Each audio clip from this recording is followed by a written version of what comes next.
Hello, welcome to Priyag Career Institute's English class। यह video competitive English के लिए है। यह इंग्लिश competitive इंग्लिश का मतलब competitive एग्ज़ाम्स के लिए लाइक एसएससी, बैंकिंग, इस तरह के और जो भी एग्ज़ाम्स होते हैं, एनडीए, सीडीए, सीडीएस, जो भी व्हाटएवर, तो उन सभी एग्ज़ाम्स के लिए है। इसमें हम हर टॉपिक बहुत डिटेल से आपको पढ़ा रहे हैं। इससे पहले सिंपल प्रेजेंट टेंस को भी मैंने डिटेल में और पॉइंट वाइज पढ़ाया था, एंड इसमें भी मैं आपको हर चीज़ पॉइंट वाइज पढ़ाऊँगा। अगर कोई चीज़ समझ में नहीं आती है, आप कमेंट बॉक्स में या कमेंट सेक्शन में लिख करके मुझे भेज सकते हैं, या फिर मुझे ईमेल के ज़रिए आप अपनी बात कह सकते हैं। मेरा ईमेल एड्रेस है Prayag career institute 2021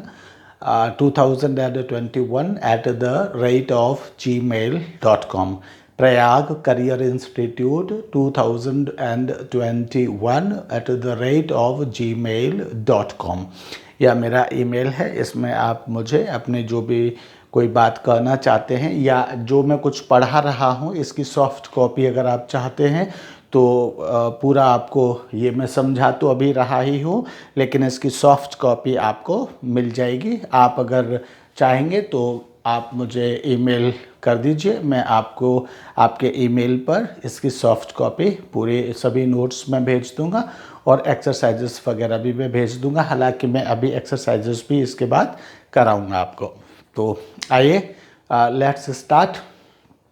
present progressive tense आज का टॉपिक है। इससे पहले सिंपल प्रेजेंट टेंस हम पढ़ा चुके हैं और बहुत जल्दी ख़त्म करना है। मैं यहाँ पर रूल्स मैं आपको बताता जाऊँगा, समझाता जाऊँगा, एंड इसके जो एग्ज़ाम्पल्स हैं वो मैं बोलता ही जाऊँगा। आप समझ लीजिए और उनको नोट डाउन कर लीजिए। क्योंकि अगर मैं एग्जाम्पल से लिखने की कोशिश करूँगा तो पूरा बोर्ड फील्ड है, उसके बाद फिर लिखना बहुत पॉसिबल नहीं हो पाता है, तो मैं यहाँ पर आपको बोलता जाऊँगा। इससे वीडियो भी कम लेंथी बनेगा, अगर लिखूँगा तो बहुत ज़्यादा लेंथी हो जाएगा वीडियो। तो let us start with the present progressive. तो हम प्रेजेंट प्रोग्रेसिव टेंस स्टार्ट कर रहे हैं। प्रेजेंट प्रोग्रेसिव में सबसे पहले हमें पता होना चाहिए कि इसकी फॉर्म क्या होती है। तो what is the form of present progressive. तो प्रेजेंट प्रोग्रेसिव में या किसी भी टेंस में यूजुअली जो फॉर्म्स हैं वो एक तो ऑर्डिनरी वर्ब की उस टेंस में क्या फॉर्म है। Ordinary verb means go, come, read, write, think, इनकी फॉर्म क्या है। They are known as ordinary verbs. तो ऑर्डिनरी वर्ब्स की फॉर्म क्या है उस टेंस में यह जानना चाहते हैं। तो ऑर्डिनरी वर्ब की जो फॉर्म होती है प्रेजेंट प्रोग्रेसिव टेंस में, दैट इज सब्जेक्ट, सब्जेक्ट के बाद एम इज आर और एम इज आर के बाद फिर first form of the verb, ये ऑर्डिनरी वर्ब होती है। तो first form of the verb and इसके बाद ये ऑर्डिनरी वर्ब होती है।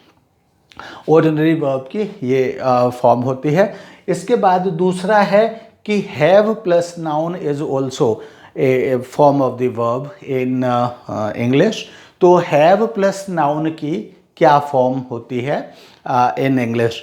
इन प्रेजेंट प्रोग्रेसिव टेंस में हैव प्लस नाउन की क्या फॉर्म होती है। तो हैव प्लस नाउन की जो फॉर्म होती है that is subject plus am is are plus having. Having का मतलब क्या है यहाँ, have plus ING. Have plus ING को हैविंग नाउन मैंने जगह की कमी के कारण, because of the shortage of the lack of space, मैंने यहाँ कुछ चीज़ें शॉर्ट करके लिखी हैं। तो यह हैव प्लस नाउन लिखना चाहिए था, उसके बाद हैविंग प्लस नाउन लिखना चाहिए था, तो मैंने सीधा लिख दिया है subject plus am is are plus having plus noun. ये हैव प्लस नाउन की प्रेजेंट प्रोग्रेसिव फॉर्म है। इसके बाद सी जो है, सी में subject plus am is are plus being plus adjective है, एंड ये ऐसी वर्ब है, ये बी प्लस एडजेक्टिव की फॉर्म है। बी प्लस एडजेक्टिव की जो प्रेजेंट प्रोग्रेसिव में फॉर्म है that is being plus adjective होती है, लेकिन ये बहुत ही रेयर होती है, इसका बहुत ज़्यादा यूज़ नहीं होता है। ये सिर्फ ये है कि जब हम इनकी हैव प्लस नाउन की फॉर्म जानना चाहते हैं और ऑर्डिनरी वर्ब की फॉर्म जानना चाहते हैं तो be as a main verb जब हम यूज़ करते हैं तो be as a main verb की फॉर्म क्या होती है इन प्रेजेंट प्रोग्रेसिव। तो इसलिए ये यहाँ पर लिखी हुई है कि इसकी फॉर्म बी का मतलब बी प्लस एडजेक्टिव की फॉर्म क्या होती है, तो that is B plus adjective की form am is are plus being plus adjective होती है। यहाँ पर हमें ये भी ध्यान देने की आवश्यकता है कि हम प्रेजेंट प्रोग्रेसिव टेंस पढ़ रहे हैं और प्रेजेंट प्रोग्रेसिव में जो फॉर्म है दैट इज ऑर्डिनरी फॉर्म के साथ क्या आता है, ऑर्डिनरी फॉर्म के साथ आईएनजी आता है। तो इसलिए हमें यह ध्यान देने की आवश्यकता है कि जो आईएनजी फॉर्म होती है ये सभी प्रोग्रेसिव टेंसेस में आती है। कोई भी मतलब कोई भी प्रोग्रेसिव टेंस होता है तो हर प्रोग्रेसिव टेंस में ये आईएनजी फॉर्म आती है। एक तो यह बात, दूसरी बात यह इम्पॉर्टेंट है जानने के लिए कि जहाँ भी आईएनजी फॉर्म आती है मतलब ऑर्डिनरी वर्ब प्लस आईएनजी आती है वहाँ वर्ब बी या वर्ब बी की कोई ना कोई फॉर्म जरूर आती है। यानी वर्ब प्लस आईएनजी यानी कि इस फॉर्म को बी की किसी फॉर्म यानी एम इज आर या वॉज वर या फिर सीधा बी के विदाउट कोई भी प्रोग्रेसिव टेंस या कोई भी आईएनजी फॉर्म, कोई भी जहाँ भी आईएनजी फॉर्म होगी या वर्ब प्लस आईएनजी फॉर्म होगी वो बिना बी के नहीं लिखी जा सकेगी, चाहे वह कुछ भी क्यों ना हो। कोई भी जहाँ भी आईएनजी आएगा वहाँ या तो बी लिखा हुआ आएगा या फिर एम इज आर मतलब बी की कोई फॉर्म होगी, या तो बी होगा या बीइंग होगा या बीन होगा या फिर बी की कोई, ये भी बी बीइंग बीन ये भी बी की ही फॉर्म्स हैं एंड एम इज आर और वॉज वर पास्ट में जाएंगे तो वॉज वर हो जाएगी तो वो भी बी की ही फॉर्म है। तो बिना बी की फॉर्म के कोई भी first form of the verb plus ING यानी कि आईएनजी फॉर्म नहीं लिखी जा सकती है, ये ध्यान देने की बात है।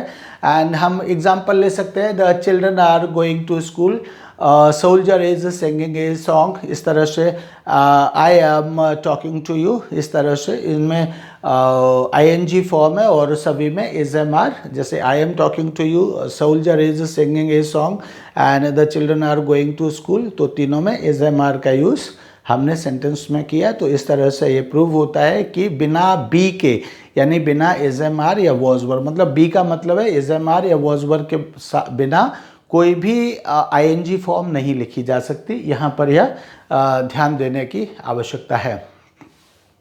दूसरा आवश्यकता यह है समझने की कि मैंने यहाँ पर हैविंग प्लस नाउन जो कहा है यानी हैव प्लस नाउन कहा है, तो हैव प्लस नाउन जो कहा है इसमें इसका जो मीनिंग होता है वो हैविंग प्लस नाउन का मतलब टेकिंग, ईटिंग, ड्रिंकिंग, एक्सपीरियंसिंग ये मतलब होता है। यानी having plus noun is a substitute for eating, drinking, taking, carrying, enjoying, experiencing, इसका सब्सटीट्यूट होता है।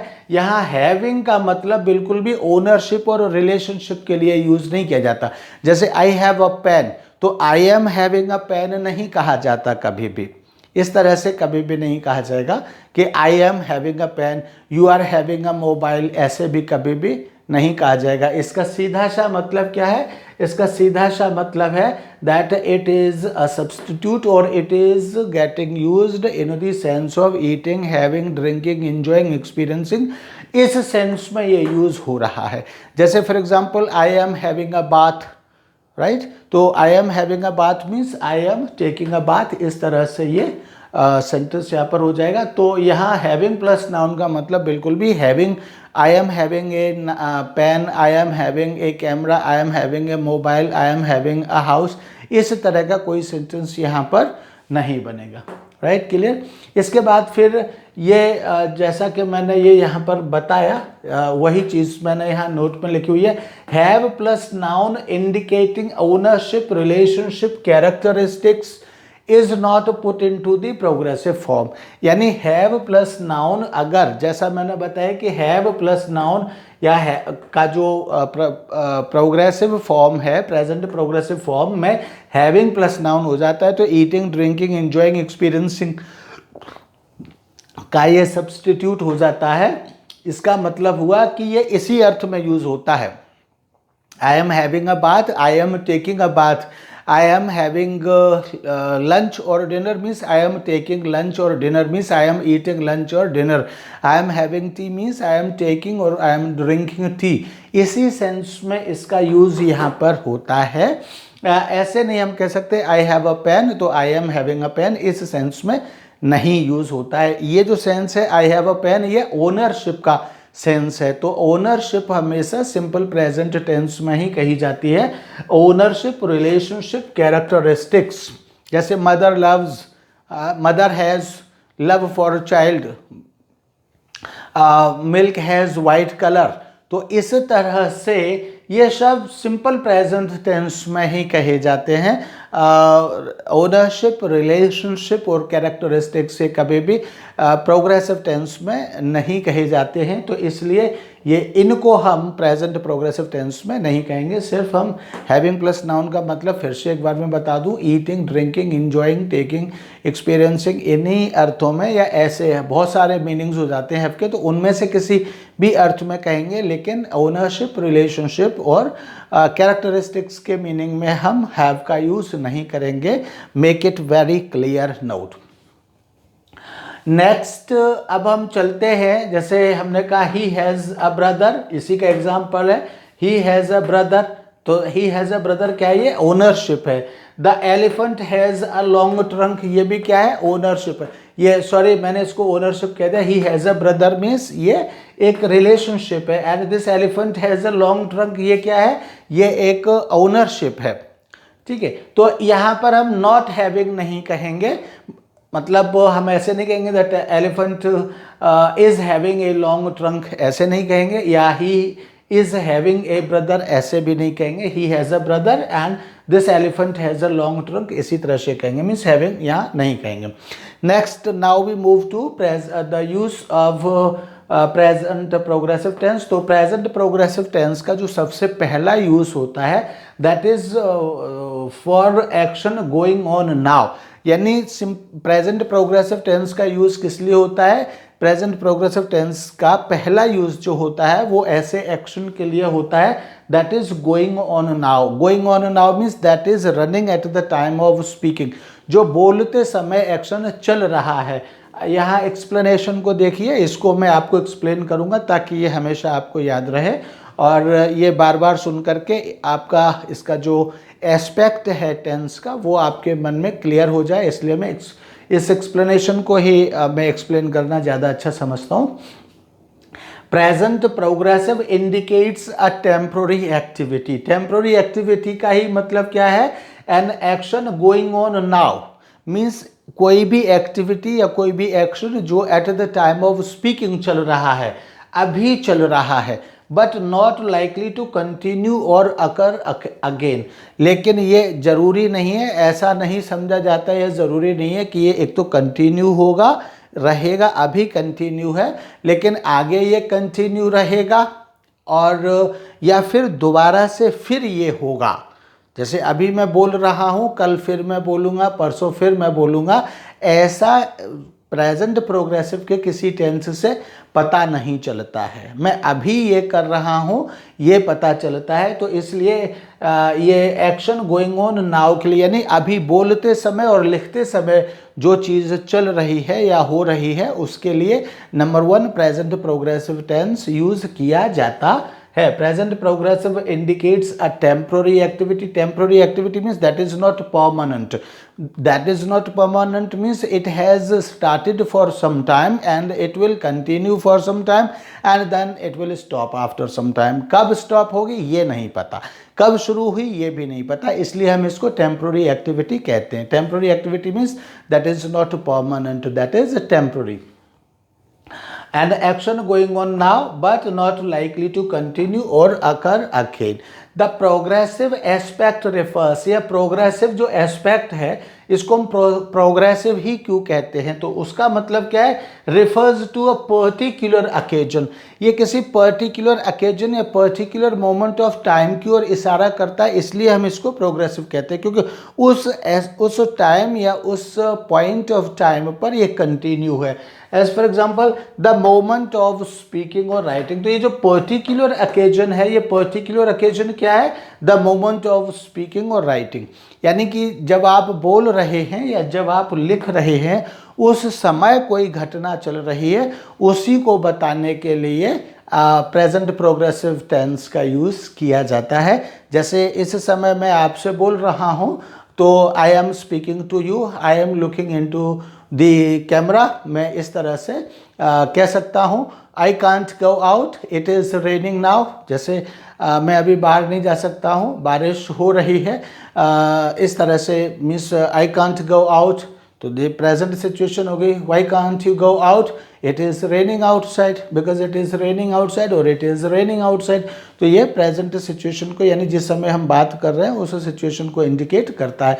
What are they doing, they are feeding the fish, तो ये भी किसको, अभी वो क्या कर रहे हैं, they are feeding the fish, this is present situation या एक्टिविटी को इंडिकेट करता है। She has no house of her own and she is living with her aunt, तो she is living with her aunt, अभी she has no her own house, उसके पास अपना घर नहीं है, तो वो कहाँ रह रही है, she is living with her aunt at the moment, अभी वो अपने आंट के पास रह रही है। तो इसलिए ये सब चीज़ें क्या दिखाती है, ये प्रेजेंट एक्टिविटी को दिखाती है। तो जब कोई काम चल रहा है उसी समय के लिए प्रेजेंट प्रोग्रेसिव यूज़ किया जाता है। Then second use is action going on presently. इस प्रेजेंटली का क्या मतलब है, एक तो होता है action going on now, now means at the moment, at this time, now का मतलब होता है एट दिस टाइम, जब मैं आपसे बात कर रहा हूँ या बोल रहा हूँ।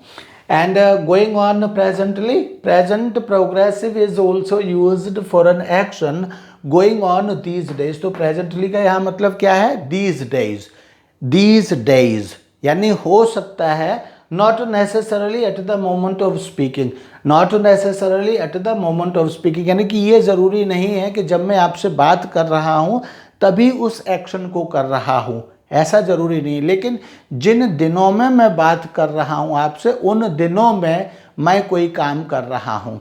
जैसे मैंने कहा मैं आपको कंपैटिटिव इंग्लिश पढ़ा रहा हूँ, तो कंपैटिटिव इंग्लिश पढ़ा रहा हूँ का मतलब क्या है, क्या यह आज ही ख़त्म कर दूंगा या क्या यह मैं आज ही पढ़ा रहा हूँ। आज के लिए तो मैं कहूँगा प्रेजेंट प्रोग्रेसिव टेंस पढ़ा रहा हूँ, तो प्रेजेंट प्रोग्रेसिव टेंस पढ़ा रहा हूँ ये किस में आता है, एक्शन गोइंग ऑन नाउ में आता है।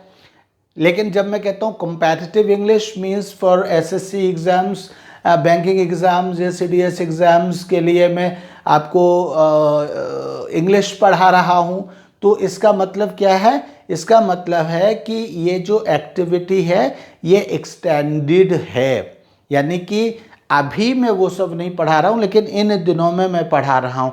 यानी इस विषय पर मैंने कल भी आपको सॉरी, इस विषय पर कल भी मैंने आपको कुछ पढ़ाया था और इस विषय पर कल फिर या परसों फिर मैं आपको कुछ पढ़ाऊँगा। तो इस तरह से ये हो जाता है action going on presently, presently means these days, यानी जब मैं आपसे बात कर रहा हूँ उन दिनों में। तो यह समझिए not necessarily eight the moment of speaking, in other words, दूसरे शब्दों में इसी को हम बात को समझे तो ये ऐसे हो जाता है, इट इंडिकेट्स एन एक्टिविटी, यानी ये जो कॉम्बिनेशन है वो एक ऐसी एक्टिविटी की ओर इशारा करता है that extends over a period of present time, that extends over a period of present time का क्या मतलब है, extend का मतलब होता है to become large, stretch and become large। जैसे अभी मेरी बाजू मैंने फोल्ड की हुई है लेकिन मैं इसको एक्सटेंड करता हूं तो ये मैंने एक्सटेंड करके इसको लार्ज कर लिया, तो ये एक्सटेंड हो गया। तो इसी तरह से कोई एक्टिविटी जो है जैसे मैंने पढ़ाने की एक्टिविटी कहा, तो पढ़ाने की एक्टिविटी क्या है, वो एक्सटेंडेड हो गई है। एक्सटेंडेड हो गई है मतलब फैल गई है, फैल करके बड़ी हो गई है। कब तक बड़ी हो गई है? That x tends over a period, यानी पीरियड यानी समय के ऊपर वो जो है बड़ी हो गई है, लंबी हो गई है। यहाँ ओवर का क्या मतलब है? ओवर का मतलब है, जैसे ओवर के बहुत सारे मीनिंग हैं, लेकिन जिस अर्थ में यहाँ पर ओवर लगा हुआ है, इस अर्थ को भी जरा समझिए। यहाँ ओवर का मतलब है, एज फॉर एग्जांपल मैंने कहा कि ये रूम है, इसमें जितना फ्लोर है, इस रूम में जितना फ्लोर है, अगर मैंने कोई कारपेट बिछाया इस पर और वो कारपेट उस पूरे फ्लोर को कवर करता है, तब मैं कहूँगा the carpet is over the floor. The carpet is over the floor, right. अभी मैं कहूँगा मेरे सामने एक टेबल है जिस पर एक कैमरा रखा हुआ है, the table is on the floor. लेकिन अगर पूरे फ्लोर को कोई चीज़ कवर करती है तो इसका मतलब हो गया ओवर द फ्लोर। तो इसी तरह से एक पीरियड ऑफ टाइम है, पीरियड ऑफ प्रेजेंट टाइम है। तो सपोज करिए 2 मंथ्स का पीरियड है। जैसे मैंने कहा कि मैं आपको ग्रामर आजकल मैं कंपैटिटिव इंग्लिश पढ़ा रहा हूँ, तो इस कंपैटिटिव इंग्लिश का मतलब क्या है? ऐसा नहीं है कि सारे जीवन भर आप पढ़ते रहेंगे और मैं आपको कंपैटिटिव इंग्लिश पढ़ाता रहूँगा, ऐसा नहीं है। बल्कि क्या है? बल्कि यह है कि ये 2 मंथ्स या 3 मंथ्स का कोर्स है या 4 मंथ्स का कोर्स है। 4 मंथ्स में मैं एक एक लेसन रोजाना रिकॉर्ड करके 4 मंथ्स में मैं ये लेसन आपका ख़त्म कर दूंगा। तो इसका मतलब हुआ कि कंपैटिटिव इंग्लिश पढ़ाने की जो एक्टिविटी है वो कितने टाइम में एक्सटेंड हुई है? Over the 4 months. Over the 4 months का मतलब है कि पहले मंथ से लेकर के और 4 मंथ के लास्ट तक ये एक्टिविटी टोटल पीरियड को कवर करती है। यानी पहले दिन पढ़ाया गया, फिर चाहे तो रोज़ाना या चाहे एक इंटरवल के बाद, फिर इंटरवल के बाद, फिर इंटरवल के बाद, फिर इंटरवल के बाद फिर पढ़ाया गया, तो ओवर द पीरियड इसको हम कहते हैं। जैसे कि फॉर एग्जांपल मैंने कहा कि मैं बीए कर रहा हूं आजकल, तो बीए कर रहा हूं का मतलब क्या है? ये भी एक ऐसी एक्टिविटी है that has extended itself over a period of time. यानी 2 साल का कोर्स है या 3 साल का कोर्स है, तो ये 3 साल का कोर्स मतलब क्या है कि बीए की जो करने की एक्टिविटी है ये जो है 3 साल में एक्सटेंड हुई है। यानी इसने अपने को फैला करके 3 साल के बराबर कर दिया है या कर लिया है। इसी तरह से मैंने कहा 6 महीने का डिप्लोमा कोर्स है, तो वो 6 महीने का डिप्लोमा कोर्स का मतलब क्या है कि डिप्लोमा के कोर्स ने अपने आप को या इस एक्टिविटी ने अपने आप को 6 महीने के इक्वल एक्सटेंड कर लिया है। तो इस तरह से इसलिए हम इसको कहते हैं कि दैट एक्सटेंड्स, दैट मतलब ये activity x tends over a period of present time. कोई प्रेजेंट टाइम का पीरियड है और उस पीरियड में इस एक्टिविटी ने अपने आप को एक्सटेंड किया है, तो उस एक्टिविटी के लिए हम प्रेजेंट प्रोग्रेसिव टेंस यूज़ करते हैं। मीन्स कह सकते हैं कि अगर ये बात भी नहीं समझ में आती है तो ऐसा कह सकते हैं कि बेशक ज़रूरी नहीं है कि जब हम बोल रहे हैं उसी समय हम किसी एक्टिविटी को कर रहे हों, ये ज़रूरी नहीं है। लेकिन हम उन दिनों में उस एक्टिविटी को कर रहे हैं। जैसे I am doing BA these days, इस तरह से हम कह सकते हैं। हम कह सकते हैं I am directing a film these days, I am directing A film these days. हम कह सकते हैं he is writing a novel, चाहे तो दीज डेज भी इसके साथ लगा सकते हैं और ना भी लगाए तो भी कोई प्रॉब्लम नहीं है। He is writing a novel हम ऐसे भी कह सकते हैं। हम ऐसे भी कह सकते हैं she is studying law, she is studying law, हम ऐसे भी कह सकते हैं इसको। तो जो दूसरा यूज़ है that is action going on, presently के लिए भी हम प्रेजेंट प्रोग्रेसिव टेंस हम यूज़ करते हैं। Third point is future plan program, यानी कि प्रेजेंट प्रोग्रेसिव टेंस को हम फ्यूचर प्लान और प्रोग्राम के लिए भी हम यूज़ करते हैं। इसको भी पढ़ते हैं। It is used to express a definite plan और प्रोग्राम इन नियर फ्यूचर, यानी नियर फ्यूचर में अगर कोई डेफिनेट प्लान और प्रोग्राम हम ऑर्गेनाइज करने वाले हैं या करने वाले हैं, उसके लिए भी हम प्रेजेंट प्रोग्रेसिव टेंस यूज करते हैं। Certain programme in near future या definite programme in near future के लिए हम हमेशा प्रेजेंट प्रोग्रेसिव टेंस यूज करते हैं। It is always what is an adverbial of future time is always mentioned to avoid confusion between present time and future time। यहाँ यह ध्यान रखने की बात है कि जब हम प्रेजेंट प्रोग्रेसिव टेंस को फ्यूचर टाइम के लिए यूज करते तब उसके साथ फ्यूचर एडवर्बल ऑफ टाइम जरूर आना चाहिए। अगर future adverbial of future time अगर आता है तो प्रेजेंट प्रोग्रेसिव टेंस को फ्यूचर के लिए माना जाएगा। अगर एडवर्बल ऑफ फ्यूचर टाइम नहीं आता है तो फिर वो प्रेजेंट टाइम के लिए माना जाएगा। और यहाँ पर इसमें हम ये लिखा हुआ है कि an adverbial of future time is always mentioned to avoid confusion between present time and future time. तो ये इसलिए ताकि इसमें कोई कंफ्यूजन ना हो कि प्रेजेंट है या फ्यूचर है, प्रेजेंट है या फ्यूचर है, क्या है, इसमें कोई कंफ्यूजन ना हो, इसलिए भी ये नेसेसरी है कि अगर फ्यूचर के लिए आप कोई भी, if you are using present progressive tense for future time, it is very necessary for you to use an adverbial of future time। तो adverbial of future time क्या है? जैसे tomorrow, next day, next week, next year, इस तरह से कुछ ना कुछ आपका future time, adverbial of future time आपका आना चाहिए। अगर एडवर्बल ऑफ फ्यूचर टाइम में present progressive will be used और will be considered a use for future time, and अगर एडवर्बल ऑफ फ्यूचर टाइम नहीं है तो फिर उसको प्रेजेंट टाइम के लिए कंसिडर किया जाएगा। जैसे फॉर एग्जांपल मैंने कहा I am leaving for Delhi tomorrow, I am leaving for Delhi tomorrow में टुमारो आ गया, तो टुमारो क्या है? An adverbial of future time है। An adverbial of future time है टुमारो, तो it will be considered for future time. इसी तरह से मैंने कहा she is giving a party next Sunday, तो she is giving a party next Sunday में नेक्स्ट संडे क्या है? नेक्स्ट संडे भी एडवर्बल ऑफ फ्यूचर टाइम है, तो एडवर्बल ऑफ फ्यूचर टाइम है नेक्स्ट संडे, तो इसलिए इसको भी क्या कहा जाएगा? इसको भी फ्यूचर के लिए ही माना जाएगा। ये मैं आपको बता ही चुका हूँ कि अगर इसमें फ्यूचर प्लान और means adverbial of future time नहीं होगा तो फिर ये प्रेजेंट के लिए माना जाएगा। जैसे we are playing a match, we are playing a match क्या है?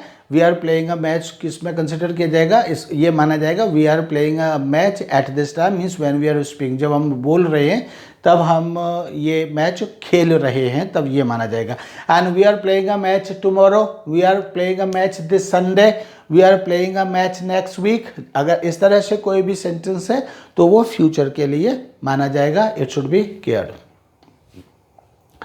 एंड इसके बाद फिर हमारा फ्यूचर प्रोग्राम्स के बाद फिर आता है चेंज ऑफ प्रेजेंट स्टेट और सिचुएशन। मीन्स प्रेजेंट स्टेट और सिचुएशन के लिए भी हम प्रेजेंट प्रोग्रेसिव टेंस को हम यूज़ करते हैं। तो प्रेजेंट स्टेट और सिचुएशन का मतलब क्या है?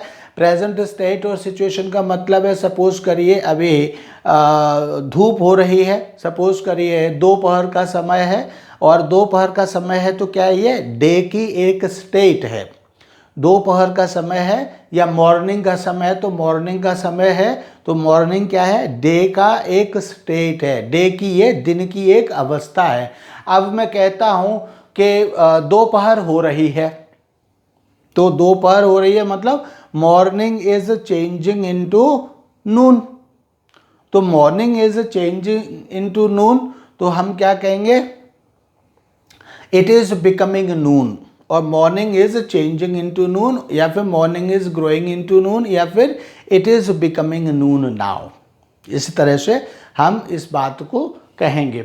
इसी तरह से सपोज करिए कोई व्यक्ति यंग है, लेकिन यंग होने के साथ साथ अब उसमें कुछ, आप यंग है लेकिन कुछ ऐसे उसके फीचर्स आप देखते हैं, जैसे आप मुझे देख सकते हैं, मेरे बाल अभी थोड़े थोड़े सफ़ेद हो रहे हैं, तो इस अवस्था को देख करके आप क्या कह सकते हैं, he is becoming, he is growing, और ग्रोइंग वैसे गलत हो गया, ही इज़ बिकमिंग ओल्डर। क्या कह सकते हैं, he is, sir is becoming older, our teacher is becoming older। तो ये क्या हो गया, ये चेंज ऑफ स्टेट और सिचुएशन हो गया। ठीक है, अभी हम थोड़ा मतलब अनकंफर्टेबल महसूस कर रहे हैं, एंड इसके बाद हम आगे भी और मतलब, या सुबह हम अनकंफर्टेबल महसूस कर रहे थे, अब सुबह के बाद हम इस समय और उससे भी ज़्यादा अनकंफर्टेबल महसूस कर रहे हैं, और ऐसी उम्मीद कर रहे हैं कि जिस तरह से सुबह की तुलना में अब जो प्रॉब्लम है ज़्यादा डिफ़िकल्ट हो गई है, और अब मुझे लगता है कि इसके बाद जो शाम होगी तो शाम में वह स्थिति और भी ज़्यादा चेंज हो जाएगी या और भी ज़्यादा डिफ़िकल्ट हो जाएगी। तो इसको हम कहते हैं the problem is growing more and more complicated, और problem is becoming more and more complicated. तो सुबह कुछ थी प्रॉब्लम, दोपहर में कुछ और शाम को कुछ होने वाली है।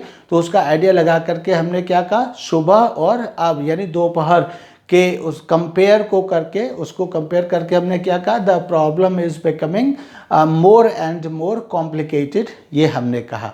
हमने दूसरा मतलब 1 महीने पहले, 2 महीने पहले, 3 महीने पहले कारों की जो कीमत थी वो कुछ और थी, लेकिन अभी जो कारों की कीमत है वह कुछ और हो गई है। तो हम क्या कहेंगे, cars are becoming costlier by the day, मतलब आज के समय में कार्स आर बिकमिंग कॉस्टलियर।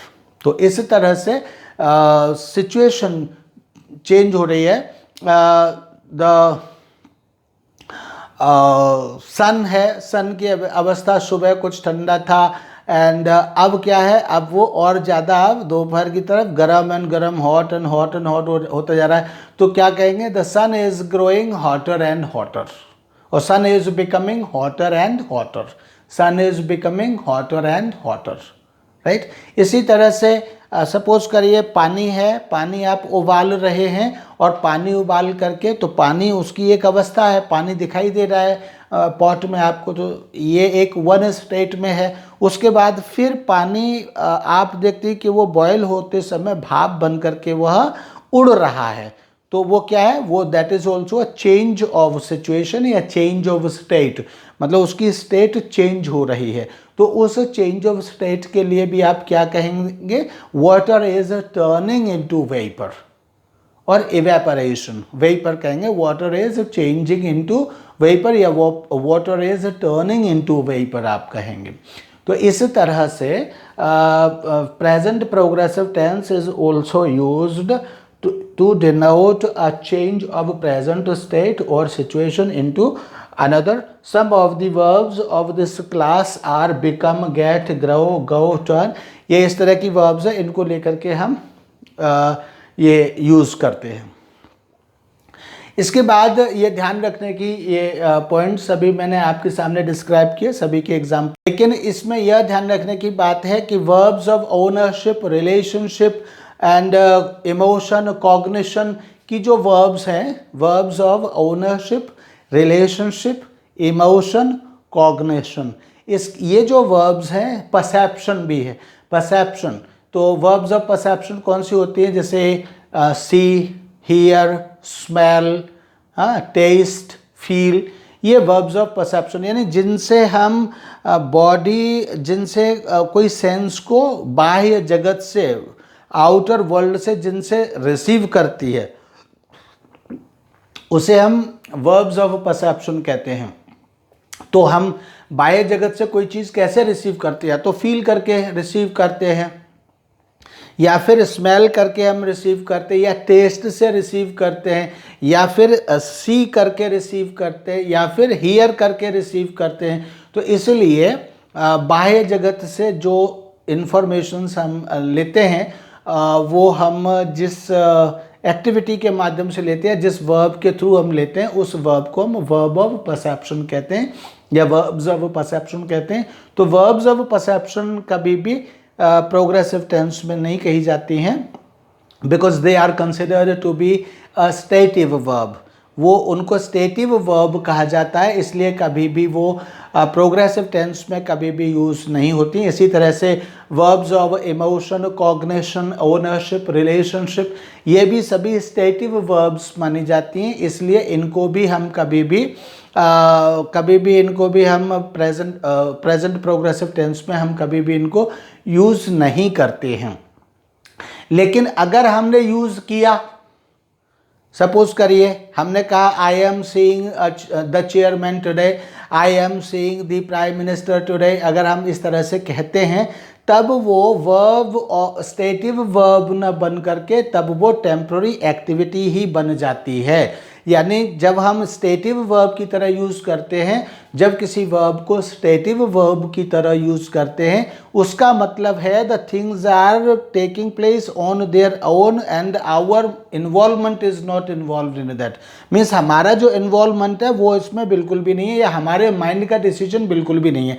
जैसे हम श्वास लेते हैं तो हम कहते तो हैं कि हम श्वास लेते हैं, लेकिन इसमें हमारा कोई इन्वॉल्वमेंट नहीं है, श्वास अपने आप आती जाती है, एयर अपने आप आती जाती है, हमारा इसमें कोई इन्वॉल्वमेंट नहीं, हम इसको रोक नहीं सकते। इसी तरह से हम कहते हैं हम देखते हैं, तो कहते तो हैं कि हम देखते हैं, लेकिन देखने में हमारा कोई रोल नहीं, हम आंख नहीं बंद कर सकते। अगर आंख खुली है तो कुछ न कुछ हमको दिखाई देगा ही देगा। तो इसमें जो स्टेटिव वर्ब्स होती हैं वास्तव में एक्चुअली में इनमें हमारा कोई इनके डिसीजन में हमारा कोई इन्वॉल्वमेंट नहीं होता। जब हम ये डिसाइड कर लें, जैसे सपोज करिए अभी मैं कैमरा देख रहा हूँ, तो ये क्या है, ये एक स्टेटिव वर्ब है, देखता हूँ, मतलब मेरे सामने कैमरा है तो कैमरा, इसको मैंने कहा मैं देख रहा हूँ। अगर मैं देख रहा हूँ तो एक टेम्पररी एक्टिविटी हो गई।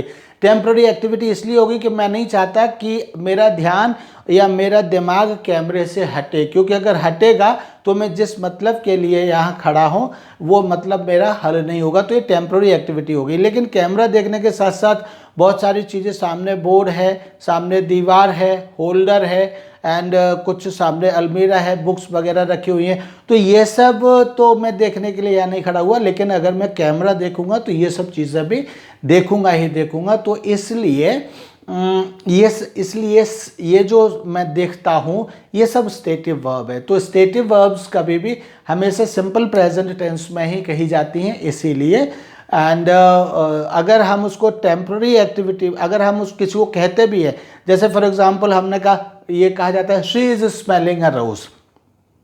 अब शी इज स्मेलिंग अ रोज, तो जो स्मेल कर रही है, इसमें उसकी अपनी एक्टिविटी, अपना इन्वॉल्वमेंट है, या अपने आप फूल आकर के उसकी नाक से लग गया? फूल तो अपने आप आकर के उसकी नाक से नहीं लग गया। इसका मतलब है कि उसने फूल लिया है, या तो तोड़ा है फूल को, या फिर अपनी नाक फूल पर जाकर लगाई है।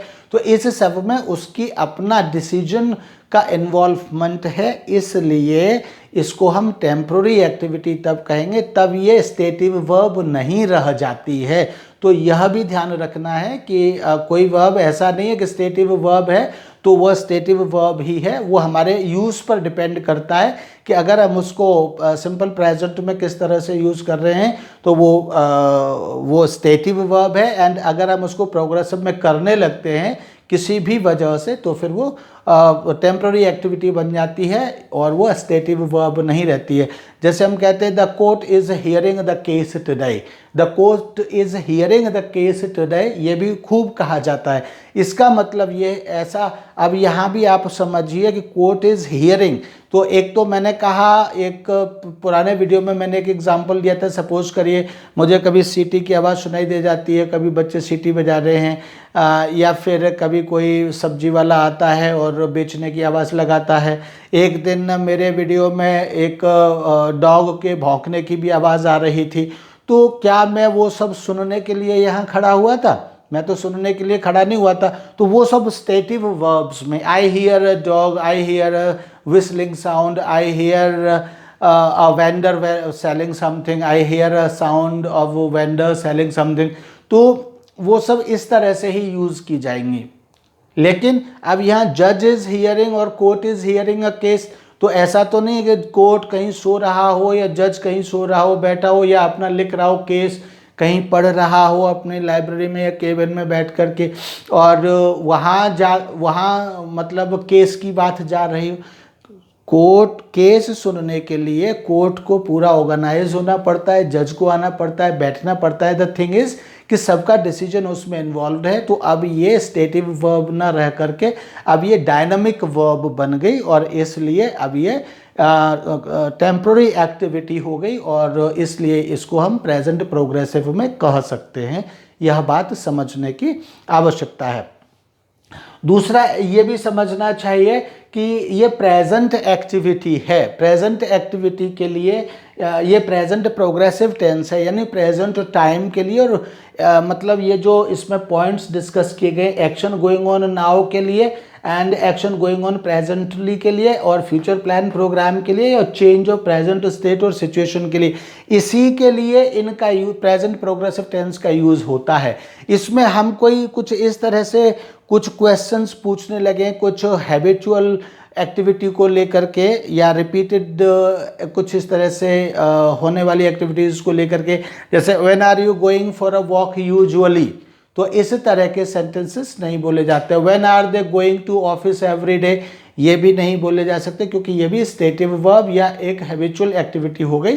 तो इसलिए ये सिंपल प्रेजेंट में ही बोले जाने चाहिए। लेकिन यस, हम ऐसे कह सकते हैं when are they getting married, when are they getting married, when are they starting their business, क्योंकि अब ये क्या हो गया, अब ये फ्यूचर प्लान हो गया, प्रोग्राम हो गया, अब ये यहाँ पर स्टेटिव वर्ब नहीं रहा। तो ऐसे मतलब हैबिट को लेकर के हमको कोई सेंटेंसेस प्रेजेंट प्रोग्रेसिव टेंस में नहीं बनाने चाहिए। Right, thank you, that's all for today. मुझे उम्मीद है, I hope you must have understood well, and if you have any doubt still, you want to know something more about present progressive tense, do write to me। मुझे ज़रूर लिखें, अपना email करें prayag2021@gmail.com, इस पर लिखें और मुझे बताएं, अपनी राय भी दें। यदि आप कोई मुझे सुझाव देना चाहते हैं तो अपना सुझाव भी ज़रूर मुझे ईमेल के ज़रिए या अपने कमेंट्स के ज़रिए ज़रूर बताइए। Thank you, bye bye.